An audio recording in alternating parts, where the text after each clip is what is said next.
ఒక minimum confidence అనేది జనాలకు వెళ్ళిపోతుంది. దట్ సత్య గారు create some magic in the film.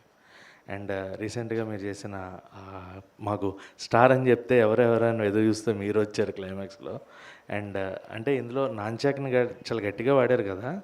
So దానికంటే ముందు నుంచి నాన్చాక్ వాడడం అనేది అంత ఈజీ కాదు. దానికి ఏమైనా ట్రైనింగ్ తీసుకున్నారా? ప్యాక్ అండ్ ఏమన్నా? అది మా మాస్టర్ వచ్చి నేర్పారండి, కొంచెం అటు ఇటు మూవ్స్ అవన్నీ అవి నేర్చుకున్నాను. ట్రైనింగ్ తీసుకుంటున్నాడు, ఇంకా తీసుకుంటున్నాడు. ఇంకా 60% అయింది, ఇంకా ఉంది. నెక్స్ట్ డైలీ కూడా రోజుకు 1 గంట ప్రాక్టీస్ చేస్తాం. సత్య గారు, ఇంకో సీక్వెన్స్ ఉంది. మీ flying reunion batch flying colours వాళ్ళ దగ్గర నుంచి తీసుకున్న సజెషన్ కానీ అడ్వైస్ కానీ, అంటే తొలిసారి హీరోగా చేయడం అంటే వివాహ భోజనంలో చేసి ఉండొచ్చు, కాకపోతే ఈ మూవీకి గురించి ఫ్లయింగ్ కలర్స్ అందరూ మా బ్యాచ్ అందరూ చాలా హ్యాపీ అండి. ఇప్పుడు గ్లిమ్స్ వాళ్ళకి ఆల్రెడీ పంపించాను. అందరూ ఫోన్లు చేసి చెప్పారు చాలా బాగుందని. రితేష్ గారు సార్, ఇక్కడ what is the actual meaning of turbulence?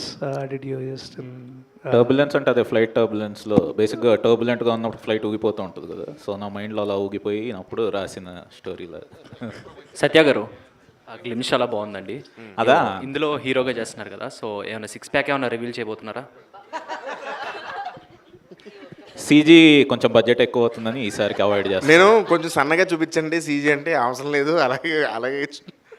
అలాగే చేయమన్నారు. మళ్ళీ 6 ప్యాక్ అలా కష్టం అంటే ట్రై చేస్తున్నాడు అండి, వేరే సినిమాకి చేసేస్తాడు. ఆల్ ద బెస్ట్ అండి. థ్యాంక్ యూ అండి. ట్రై చేస్తూ ఉండండి. ఎనీహో మీ యాక్షన్తో అంటే మా మనసుని తస్కరించారు, మీరు మీ కంటెంట్తో తస్కరించారు. అక్కడ మీరు కలెక్షన్లు